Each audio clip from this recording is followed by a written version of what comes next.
I'm back after a summer break making videos. Now, at the age of 30, when I first came into this industry, there were no gurus, no resources, no people online teaching me what I needed to know how to break into tech. It was one of the most difficult things I've ever done in my life. It was lonely. Now, if you know my channel, you know I've helped hundreds of people do the same, if not thousands at this point.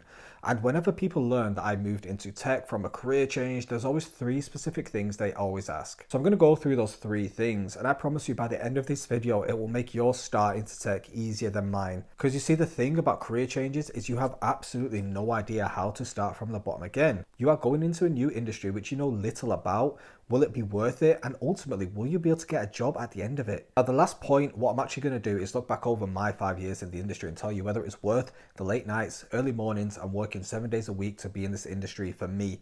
And you can make your decision based off that. If you are going through a career change or thinking about going through one, you need to know it is not going to be easy. If you've seen any of my other videos or any of my content on my newsletter, you will know that I do not sugarcoat anything, which is why people respect what I say. I know some of you have been sold the dream from the bootcamp, spend 12 weeks with us and you'll be a senior software engineer, £100,000 a year.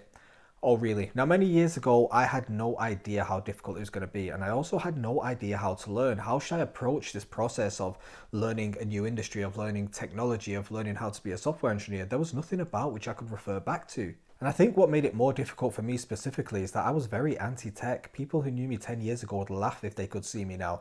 I couldn't even connect a printer to a computer. So let me break this step down for you.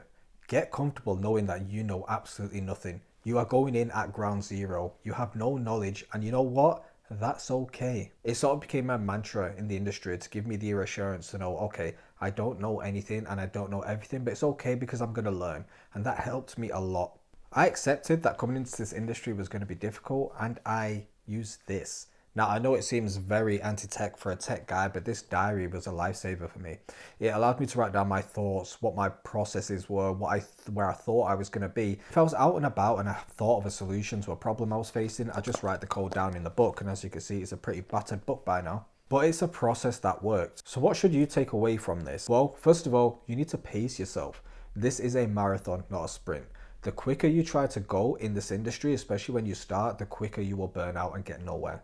You should also accept and reach out for help. If you are stuck, if you need some ideas, if you have no idea where you want your career to begin or where you want it to be in a year or two, reach out to your network for help and have those conversations, because otherwise you'll just be spinning your wheels in the beginning for no reason. And most importantly, do not go into this blind. I know people who have quit their jobs thinking that this bootcamp promise or that this self-taught promise that they're going to land a job in an industry and earn tons of money. They go headfirst into it and they can't land a job within 3 to 6 to 8 months, and they're struggling to pay their bills. Their mental health takes a huge hit.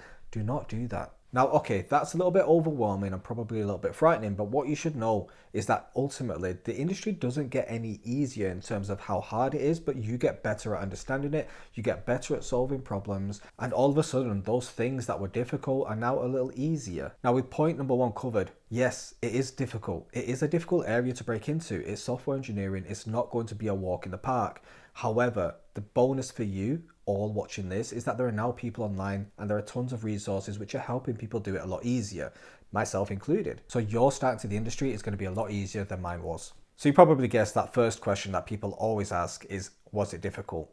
Yes, it's going to be difficult, but so is everything worth doing in life. Difficult doesn't mean impossible. It just means you need to work hard. Okay, so if you know anything about tech, you will know in the current market, what are people saying? The job market's crashing, software engineers dying, AI is going to take over. But if you are going to dedicate so much time and potentially spend so much money, are you guaranteed a job at the end of it? I mean, what's the point in putting yourself through that much mental, physical stress for you to not get a job at the end of it? So let's break that down a little bit further. The first thing you need to understand is that nobody can guarantee you a job. Not your bootcamp, not your university, not your friend, not Sam at the pub. It cannot be done. That's because there are a few factors at play. The market, your experience level, and the trend of where we're currently at. It just makes it impossible for anybody to guarantee you a role. If anyone is guaranteeing you a job, walk away from it, verify it, but be double sure that they are not trying to take money off you for something which they can't deliver. But this is why I can tell you about the current market. Much like any other market, the job market in tech goes ups and downs. It has its waves. Currently, we are in a bit of a down. Compare that to when Big C19 was about, we had a huge high. I could upload my CV to job boards and get about 50 calls in 4 days. It drove my wife loopy. but if I did the same again today, I'd be lucky to get a rejection email. Okay, so that's the doom and gloom out the way. Let me try and cheer you up a little bit and give you that reassurance. Yes, there are jobs out there. The market will go back up and you can land a job in the industry regardless of your background. The issue you have is that right now the market is rewarding people who go a little bit further, try a little bit harder, deliver a little bit more. As a career changer, you are going to go against people who have degrees, other career changers, boot campers.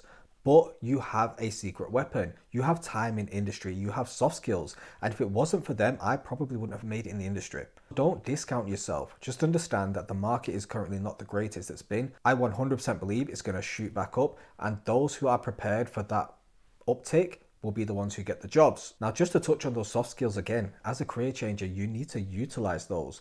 If it wasn't for my soft skills, being to speak to people, being to interview well, being confident in my ability, I probably wouldn't have got as far as I did. It was first my soft skills, then my people skills, then my technical skills that got me where I am today as a senior software engineer from a totally different background. I didn't even go to university. So you probably guessed at the second question. If I go through all this hard work, will I get a job at the end of it? Well, ultimately, nobody can tell you whether you can get a job. But what I can tell you is that there are opportunities out there and the people who work hard for them are getting them. Okay, so at the beginning of this video, I told you for the last section, I was going to go over the last 5 years of my journey and tell you whether it's been worth it for me personally. So let's do that. So 5 years ago, I left a coding bootcamp and my first role was as a mobile software engineer for a big bank. It was a great job. I spent about 8 to 9 months there, but ultimately I left the position because there was no advancement. I was not learning anything, and that's something people in their early careers really need to understand. You need to judge the situation that you're in. My senior engineer was the only other person on the team. We were doing Android development, building this Android app for this huge bank. He was the only other person on the team with me, and he was based in India. As you could tell, the overlap was not brilliant. I struggled. I taught myself a hell of a lot, but not enough to get to that next level. So I decided it was time to cut my losses and move on. That role paid me around 21k UK GBP. So as an industry standard, I'd say that's fairly decent money for somebody coming from a career change into a brand new industry with no experience. Then I went on to my second job. So with this, I got a pay bump up to around 28k, and it was really interesting work. I was building sort of software for government services, and I had this feeling it was going to be like Q from James Bond kind of thing, but realistically I was just building websites. It wasn't as exciting. There was no exploding watches or anything. It was boring, really. But I got to work with some incredibly talented and incredibly clever people. And I think when you work with people who are sort of so much more intelligent than yourself, it elevates you to another level as long as you're willing to embrace that you want to get to that level and not feel intimidated that they know more than you. Now, that was a fantastic job and I was in it for around a year. I then got the opportunity to go into a data engineering position. I applied for it. The hiring manager absolutely loved me. We did a technical test together and we had a great time.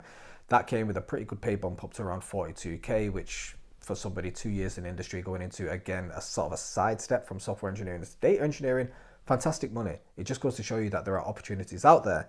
Now, I did that for around 6 months and it was very boring for me. I think after 6 months, I sort of became a glorified pipeline engineer and I very much missed building things that people used. So I sidestepped. I got an internal transfer in the company back into software engineering because that is where I'm happy.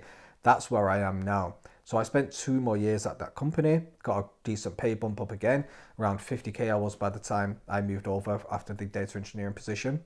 I've just now got an offer to be a senior software engineer for another firm, but that's took me way up again, so a huge pay bump. If you ask me now, looking back, is it worth it? Well, look, I get to work from home. I get to solve interesting problems. I get to work flexibly. I get to start when I want and stop when I want. I can take my kids out at lunchtime. I work with great, intelligent people. I work around 35 hours a week and I get paid well for it. So would I go back now and do it all again, knowing how difficult it can be and how hard it can be and how mentally taxing it can be? You bet your ass I would. Now, with that in mind, if you are going through a career change or thinking about going one, please check out my school community, which I just launched. There's a ton of content in there. There's Q&A, there's courses, will ultimately help you break into this industry. I'm there. We do weekly webinars. So join up now with the link in the comments or under this video and check it out.